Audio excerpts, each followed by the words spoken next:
En un organismo adulto, millones de células se están dividiendo y regenerando los tejidos en unas condiciones de equilibrio entre células que se mueren y células nuevas que se dividen. No obstante, este procedimiento de división celular es imperfecto. Y en ocasiones ocurren errores que si no se reparan y la célula continúa con su ciclo celular, puede derivar en una de las enfermedades más conocidas, el cáncer. Para entender cómo es que se produce el cáncer, primero debemos entender qué es una célula y el proceso por el que se dividen. El cuerpo humano adulto promedio posee más de 100.000 billones de células.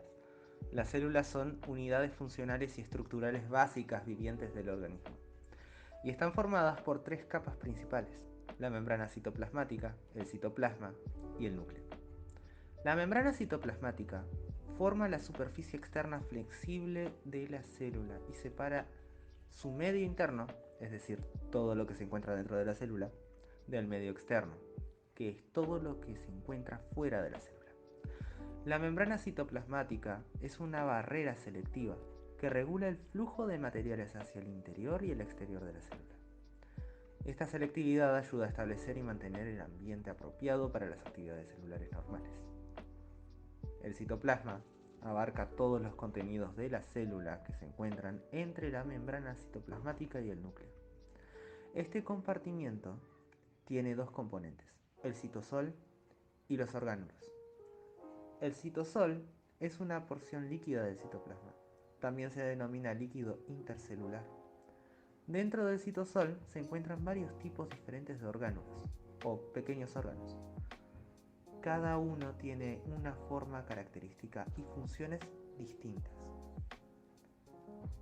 El núcleo es un orgánulo grande que alberga la mayor parte del ADN de la célula.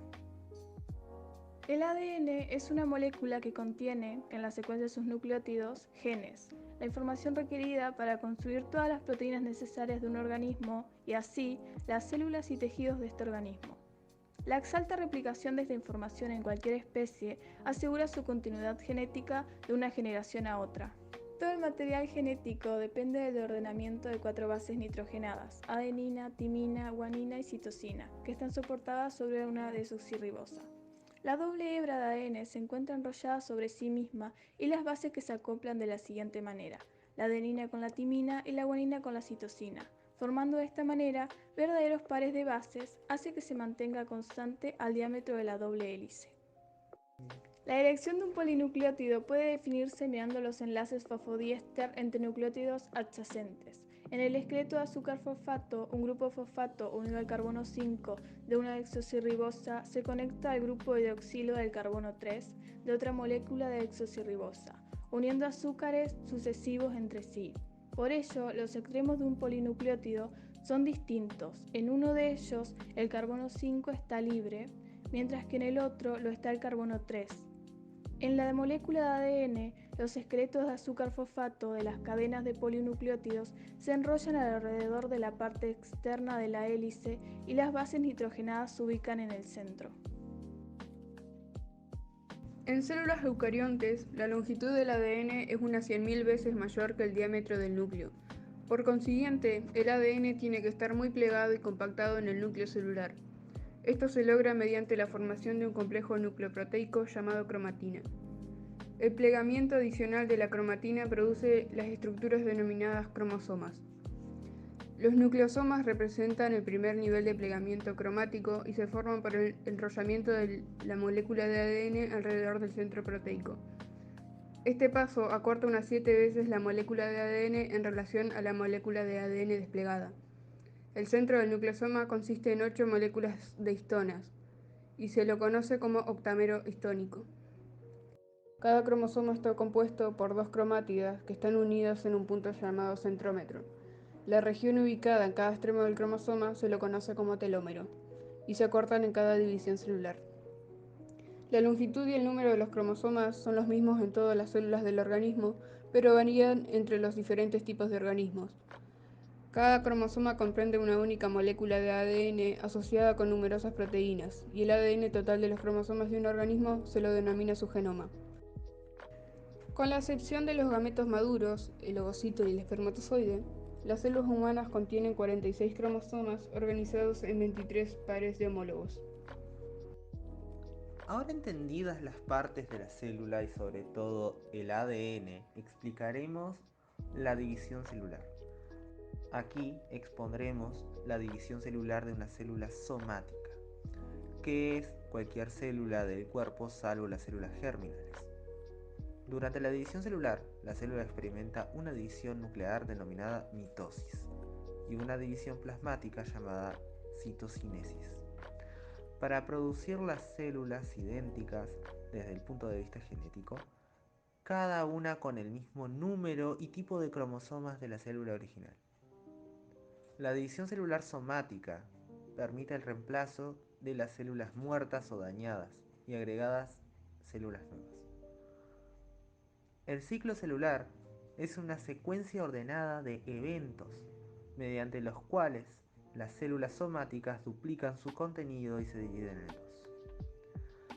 Cuando una célula se reproduce, se duplican todos sus cromosomas para que los genes pasen a la próxima generación de células. El ciclo celular abarca dos períodos principales: la interfase, en la que la célula no está en división, y la fase mitótica, cuando la célula se encuentra en división.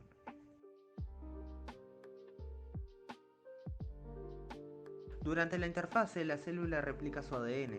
También produce organelos y componentes citosólicos adicionales para prepararse para la división celular.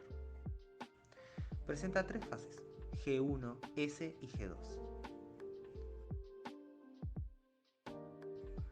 Durante la fase G1, la célula capta sustancias nutritivas y sintetiza el ARN y las proteínas necesarias para la síntesis de ADN y la duplicación de cromosomas, que se da en la fase S. Se replican los organelos y hay crecimiento celular. Dos puntos de control verifican la progresión de la célula a través de esta fase: el punto de restricción, que es sensible al volumen celular, y el punto de control de daño del ADN en G1, que verifica la integridad del ADN de duplicación reciente. Es decir, si el ADN tiene un daño irreparable, este punto de control lo detecta y no permite que la célula entre en la siguiente fase, fase S, y sufra una muerte programada denominada apoptosis. El punto de restricción o punto de no retorno es el punto de control más importante del ciclo celular. En este punto, la célula autoevalúa su propio potencial replicativo antes de dedicarse a entrar en la fase S y en la ronda siguiente de división, o retirarse y abandonar el ciclo celular. Entrando en la fase G0, llamada así porque está fuera del ciclo, en el que puede durar días, semanas o años, algunas células no abandonan nunca esta fase. Durante la fase S tiene lugar la replicación del ADN. Como consecuencia, las dos células idénticas que se forman durante la división celular tendrán el mismo material genético. El punto de control del daño del ADN en S verifica la cantidad de ADN en proceso de duplicación. La replicación de ADN se da de la siguiente manera. Su estructura helicoidal se desenrolla en forma parcial y las dos cadenas se separan en los puntos donde los puentes de hidrógeno conectan los pares de bases. Esto es posible gracias a la enzima helicasa, la que va a formar la horquilla de replicación. Cada cadena de la horquilla es una hebra molde a partir de la que se creará una hebra complementaria, obteniéndose dos ADNs idénticos a partir de uno. Una enzima llamada primasa inicia el proceso creando una pequeña cadena de ARN denominada partidor. Este es el punto de inicio para la construcción de una nueva hebra de ADN. Una enzima llamada ADN polimerasa se une al partidor y sintetizará una nueva hebra de ADN incorporando desoxirribonucleótidos. Sin embargo, el ADN polimerasa solo puede agregar las bases de ADN en una dirección. del extremo 5 al extremo 3.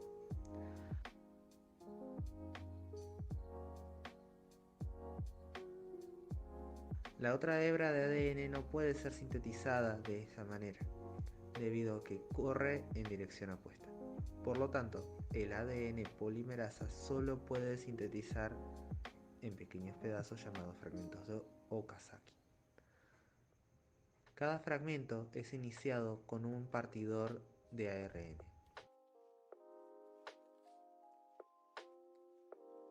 Luego la enzima sintetiza una cadena corta de bases de ADN en dirección 5A3.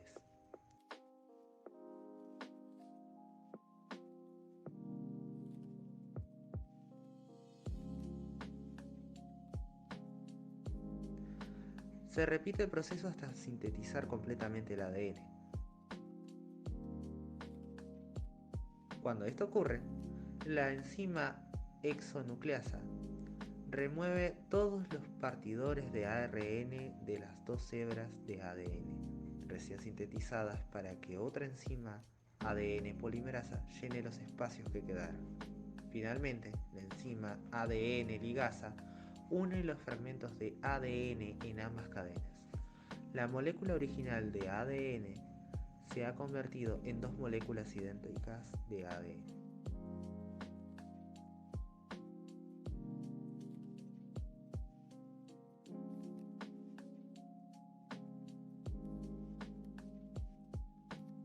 Fase G2.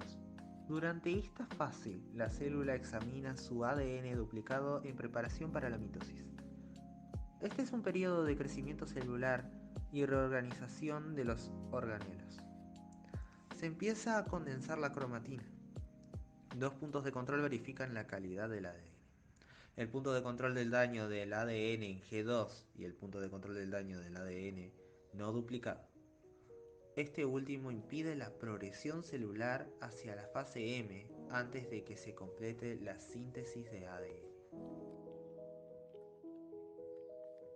El término mitosis se utiliza para describir la distribución equilibrada de los cromosomas duplicados y sus genes en dos grupos idénticos.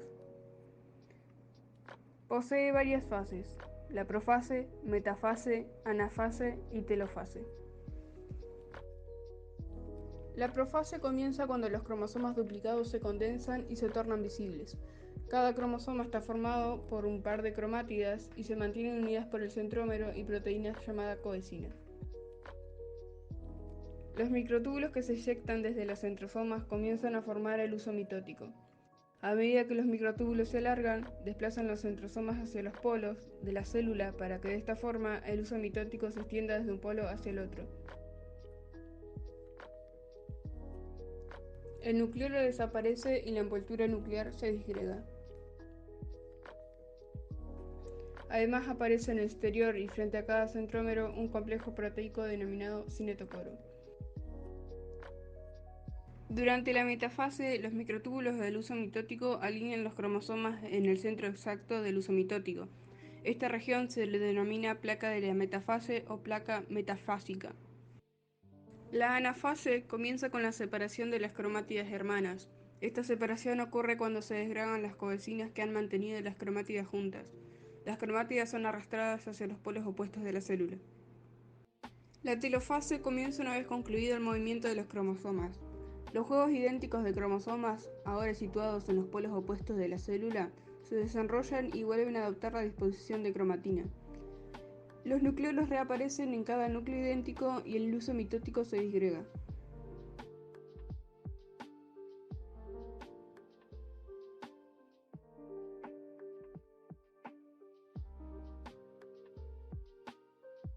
Una vez comprendido la división celular, abarcaremos el cáncer.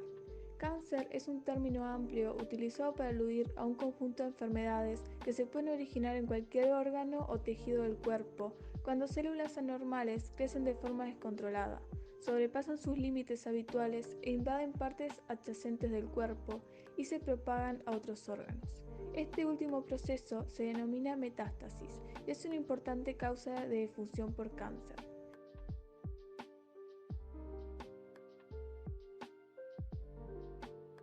Un tumor benigno no es evidencia de cáncer.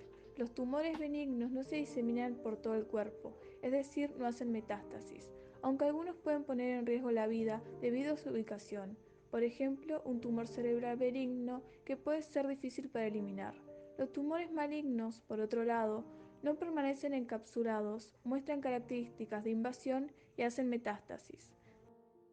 De acuerdo con la información difundida por el Ministerio de Salud, las muertes por cáncer constituyen al cuarto del total de las defunciones registradas en Uruguay cada año. Para que una célula normal cambie su fenotipo y se convierta en una célula neoplástica, se requieren varias mutaciones en varios genes, y eso ocurre a través de mucho tiempo, a veces años. El cáncer comienza en una célula, es decir, que es de origen monoclonal. Esa célula se escapa a los controles de reparación y apoptosis y se vuelve anárquica, iniciando una generación de más células anárquicas que a su vez pueden inducir a cambios similares en las células vecinas. El mal funcionamiento de cualquiera de los tres puntos de control del daño de ADN en las fases G1, S y G2 del ciclo celular y del punto de control del armado del uso mitótico en la fase M pueden conducir a una catástrofe mitótica. La catástrofe mitótica se define como la falta de detección del ciclo celular antes de la mitosis o el transcurso de ella, con la consiguiente segregación cromosómica anómala, que es la ausencia de duplicación o formación incorrecta de una parte de un cromosoma. En condiciones normales, estas células mueren por activación del mecanismo de suicidio celular. En las células que no efectúan la apoptosis en respuesta al daño del ADN o del uso mitótico, existe la posibilidad de división asimétrica en la onda de división celular siguiente. Esto conduce a la generación de células aneuploides. Por lo tanto, la catástrofe mitótica puede considerarse uno de los mecanismos que contribuyen a la oncogénesis. Hay dos tipos de genes que regulan la proliferación celular y son los que nos darán el problema en cáncer si se produce un cambio en dichos genes. Y son los protoncogenes y los genes supresores de tumores. Los protoncogenes estimulan normalmente la división celular como hecho fundamental para mantener la vida. De ellos depende el desarrollo embrionario, la cicatrización de las heridas y la reposición de las células, que normalmente envejecen y mueren luego de cumplida su diferenciación. Pero estos mismos protoncogenes pueden sufrir alteraciones en su estructura como las mutaciones, deleciones y translocaciones. Cuando los protoncogenes mutan, su función de estimular normalmente la división celular se ve afectada, induciendo que se produzca una división celular de forma descontrolada al interferir con los mecanismos de freno regulatorio. Los genes supresores de tumores son los encargados de contrarrestar los anteriormente descritos. Cumplen su función de dos maneras claves: frenando las cíclicas y dejando más tiempos a las células en fase G1 para dar oportunidad a los mecanismos de reparación del genoma, o también induciendo a la apoptosis, considerando que la célula debe morir antes de reproducirse con fallas genómicas. Cuando un gen supresor de tumor es inactivado por una mutación, ya no puede cumplir su función de reguladora, lo que provoca que la división celular se dé en forma descontrolada. Al producirse dichas mutaciones en estos genes, obtenemos células con errores genéticos las cuales se dividen sin control. Esto es básicamente lo que pasa en cáncer.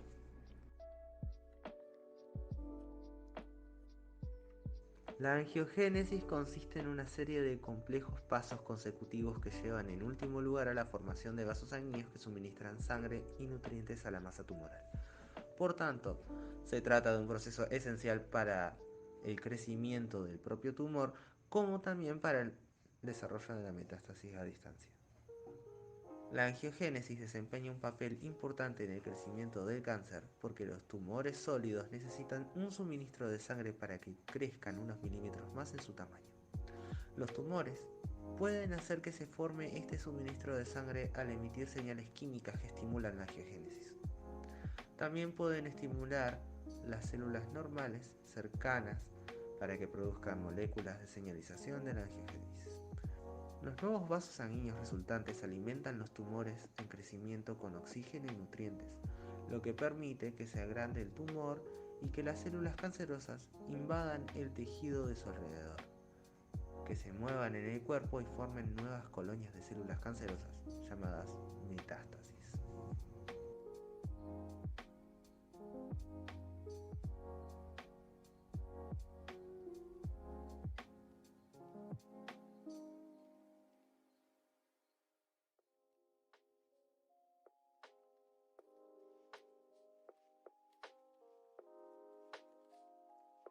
Los hallmarks del cáncer se trata de una lista de capacidades que desarrollan las células cancerosas para evadir los sistemas de control de nuestro cuerpo, los cuales se han descrito algunos de ellos anteriormente: la apoptosis, la proliferación, la angiogénesis y la metástasis.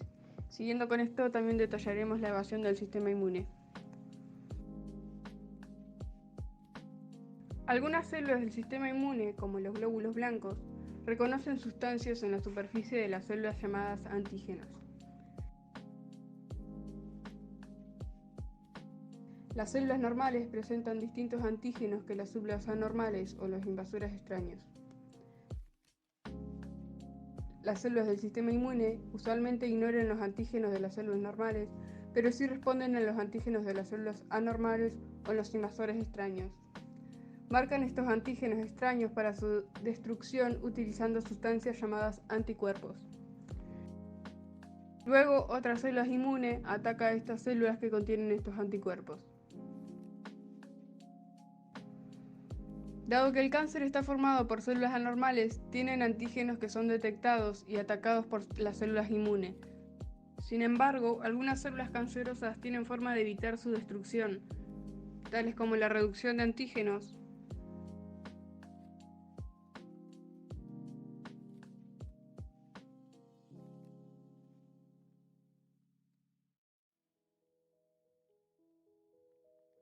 A través de las proteínas de punto de control, las cuales cuando se adhieren a las células cancerosas, las células inmunes no las atacan.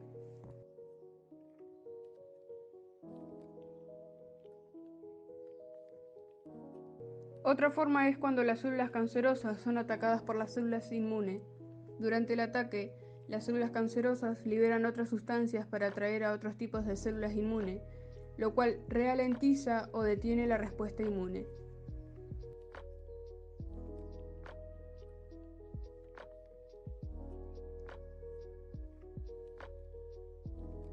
Como sabemos, el proceso por el cual las células normales se transforman progresivamente en malignas es a través de daños no reparados del ADN. Este daño puede ser por el resultado de procesos endógenos, como errores en la replicación del ADN. El daño al ADN también puede ser el resultado de interacciones con agentes exógenos, como la radiación UV, la mala alimentación, la falta de ejercicio, las drogas, la exposición a sustancias químicas ambientales. Todo esto tiene el potencial de causar epimutaciones que pueden provocar cáncer. Se estima que alrededor de un tercio de las muertes por cáncer se deben al consumo de tabaco, a un elevado índice de masa corporal, al consumo de alcohol, a una baja ingesta de frutas y verduras y a la falta de actividad física. Además, también influye la predisposición genética, también conocida como susceptibilidad genética, que en su mayor probabilidad de desarrollar una enfermedad particular basada en la composición genética de una persona. Una predisposición genética resulta de variaciones genéticas específicas que a menudo se heredan de uno de los padres. Estos cambios genéticos contribuyen al desarrollo de una enfermedad, pero no la causan directamente. Algunas personas con una variación genética predisponente nunca contraen la enfermedad, mientras que otras sí, incluso dentro de la misma familia. La genética es un factor importante para determinar el riesgo de una persona de desarrollar cáncer.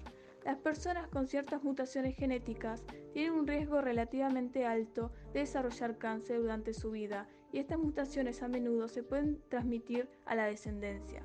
Se cree que alrededor de 1 de cada 20 a 1 de cada 10 de todos los cánceres se deben a mutaciones hereditarias.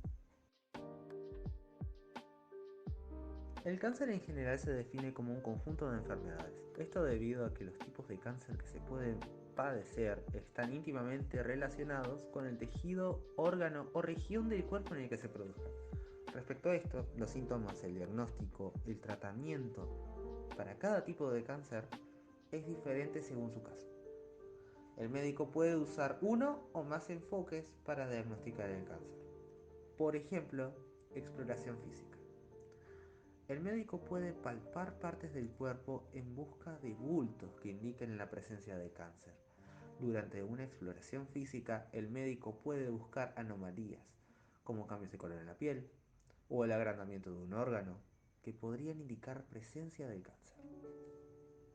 Análisis de laboratorio. Los análisis de laboratorio, como análisis de sangre y orina, pueden ayudar a que el médico identifique anomalías causadas por el cáncer. Por ejemplo, en personas con leucemia, un análisis de sangre común, denominado hemograma completo, puede revelar una cantidad o un tipo inusual de glóbulos blancos. Pruebas por imágenes. Las pruebas por imágenes permiten que el médico examine los huesos y órganos internos de forma no invasiva. Las pruebas por imágenes utilizadas para el diagnóstico del cáncer pueden consistir en tomografías computarizadas, gammagrafías óseas, resonancias magnéticas, tomografías por emisión de positrones, ecografías y radiografías, entre otras. Biopsia. Durante una biopsia, el médico extrae una muestra de células para analizar en el laboratorio. Existen varios modos de extraer una muestra. El procedimiento de biopsia adecuado dependerá del tipo de cáncer y su ubicación. En la mayoría de los casos, la biopsia es la única forma de obtener un diagnóstico definitivo de cáncer. En el laboratorio, los médicos observan las muestras de células en el microscopio. Las células normales tienen un aspecto uniforme, con tamaños similares y una organización ordenada. Las células cancerosas tienen un aspecto menos ordenado, con distintos tamaños y sin una organización aparente. Una vez diagnosticado, el médico determinará el grado, estadio del cáncer. El médico utiliza el estadio del cáncer para determinar opciones de tratamiento y las posibilidades de cura. Los estadios de cáncer se indican con números del 0 al 4, que suelen escribirse con números romanos del 0 al 4. Los números más altos indican un cáncer más avanzado. En algunos tipos de cáncer, el estadio se indica con letras o palabras. Hay muchos tratamientos oncológicos disponibles. Las opciones de tratamiento dependerán de diversos factores, como el tipo y la etapa de cáncer, la salud general y las preferencias. Junto con el médico, se pueden evaluar los beneficios y riesgos de cada tratamiento oncológico para determinar cuál es el mejor. Las opciones de tratamiento oncológico incluyen las siguientes. Cirugía. El objetivo de la cirugía es extirpar el cáncer por completo o la mayor medida posible. Quimioterapia. La quimioterapia utiliza medicamentos para destruir las células cancerosas. Actúa atacando las células de rápido crecimiento y reproducción, que es la característica de las células cancerosas. El tumor se reduce a medida que las células dejan de dividirse y mueren. Sin embargo, los fármacos utilizados para la quimioterapia no pueden diferenciar entre las células normales de rápido crecimiento y las células cancerosas. Como resultado, estos medicamentos también dañan algunas células normales de rápido crecimiento, tales como la de la médula ósea, el sistema digestivo y los folículos pilosos. La muerte de estas células normales produce efectos secundarios como sistema inmunológico debilitado, náuseas y pérdida de cabello. Dependiendo de la ubicación y tipo de cáncer, la quimioterapia se presenta en distintas formas, tales como pastillas, cápsulas o líquidos por vía oral, así como inyecciones intravenosas o intramusculares. Radioterapia. La radioterapia utiliza haces de energía de alta potencia, como los rayos X y los protones, para destruir a las células cancerosas. La radioterapia puede provenir de una máquina que se encuentra afuera del cuerpo, radioterapia con haz externa, o puede colocarse dentro del cuerpo, braquiaterapia. La radiación mata a las células cancerosas al infligir un gran daño en su ADN. El tumor se encoge mientras las células dejan de dividirse y mueren. Los efectos secundarios, normalmente suaves, ocurren solo en el área de tratamiento y son irritación cutánea localizada y pérdida de cabello localizada e inflamación e hinchazón próxima a la ubicación del tumor. Trasplante de médula ósea. El trasplante de médula ósea también se conoce como trasplante de células madre. La médula ósea es el material que está dentro de los huesos y que produce las células sanguíneas. En un trasplante de médula ósea se pueden usar tus propias células o las de un donante. Este tipo de tratamiento le permite al médico utilizar una dosis más alta de quimioterapia para tratar el cáncer. También se puede utilizar para reemplazar la médula ósea afectada por la enfermedad. Inmunoterapia. La inmunoterapia, también conocida como terapia biológica, usa el sistema inmunitario del organismo para combatir el cáncer. El cáncer puede sobrevivir sin ser detectado en el cuerpo debido a que el sistema inmunitario no lo reconoce como un intruso. La inmunoterapia puede ayudar al sistema inmunitario a detectar el cáncer y atacarlo. Una forma es a través de anticuerpos especiales producidos en laboratorio. Un grupo de anticuerpos se adhiere a las células cancerosas para matarlo directamente o para marcarlo para que otra célula del sistema inmune los elimine.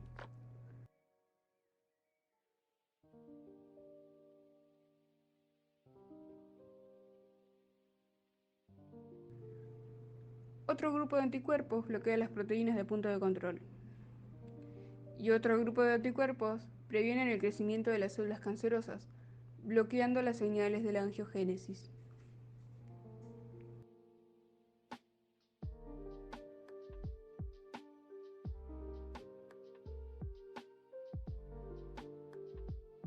Terapia hormonal.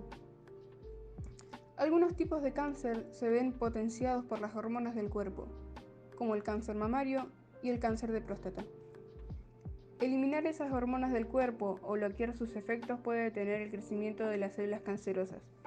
Esto es de lo que se basa la terapia hormonal. Y por último, ensayos clínicos, los cuales son estudios para investigar nuevas formas de tratar el cáncer. Entre los objetivos de los tratamientos oncológicos se incluyen los siguientes. Como cura, el objetivo del tratamiento es curar el cáncer, lo que permitirá tener una esperanza de vida normal. Esto podría suceder o no según la situación específica. Como tratamiento primario, el objetivo de un tratamiento primario es eliminar por completo el cáncer del cuerpo o matar las células cancerosas. Cualquier tratamiento oncológico puede utilizarse como tratamiento primario, pero el tratamiento oncológico primario más frecuente para los tipos de cáncer más habituales es la cirugía. Si el tipo de cáncer es particularmente sensible a la radiopatía o la quimioterapia, es posible recibir una de estas terapias como tratamiento primario. Como tratamiento adyuvante, el objetivo de la terapia adyuvante es destruir cualquier célula cancerosa que pueda quedar después del tratamiento primario para reducir las posibilidades de que el cáncer reaparezca. Cualquier tratamiento oncológico puede usarse como terapia adyuvante. Las terapias adyuvantes frecuentes incluyen quimioterapias, radioterapias y terapia hormonal. Como tratamiento paliativo, es posible que los tratamientos paliativos contribuyan a aliviar los efectos secundarios del tratamiento de los signos y síntomas provocados por el cáncer. La cirugía, la radioterapia, la quimioterapia y la terapia hormonal pueden usarse para aliviar los síntomas y controlar la propagación del cáncer cuando no es posible curarlos. Los medicamentos pueden aliviar síntomas como el dolor y la falta de aire. El tratamiento paliativo puede usarse al mismo tiempo para otros tratamientos destinados a curar el cáncer.